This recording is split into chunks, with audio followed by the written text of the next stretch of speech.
On November 26, 2025, Hong Kong witnessed one of the deadliest tragedies in its modern history. A fire so intense, so fast, and so destructive that it tore through an entire high-rise housing estate in Tai Po, killing dozens, leaving hundreds missing, and shaking the entire city to its core. This is the full story: how it started, why it spread so rapidly, why firefighters struggle to contain it, and the growing fear that the true death toll may rise even higher.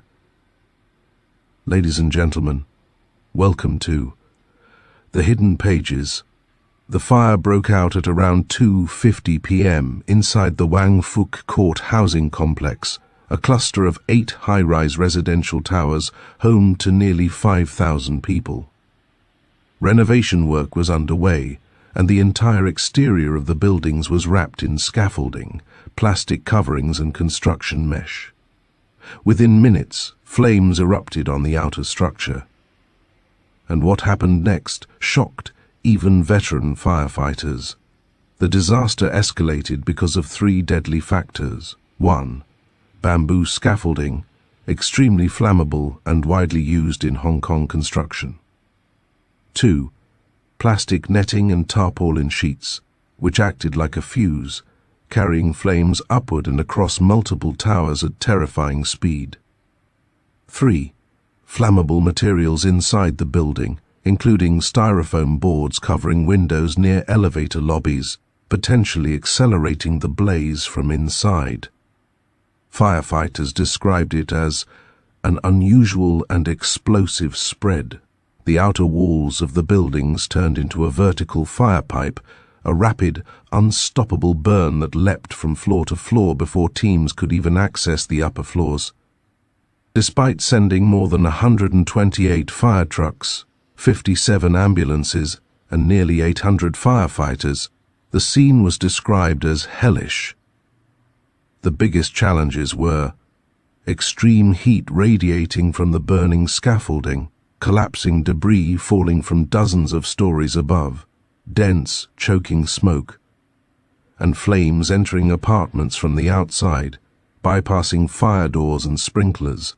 Residents who sealed their windows during the renovation didn't hear the alarms. Many were trapped, some unable to escape smoke-filled stairwells. Entire families were found huddled in staircases, unable to outrun the flames that climbed the building like a torch. As of the latest reports, at least 44 people have been confirmed dead, including a firefighter. Around 279 people are still missing. Dozens are hospitalized, several in critical condition. Hundreds have been displaced, with emergency shelters set up across Tai Po. This is now officially Hong Kong's deadliest fire in more than 6 decades.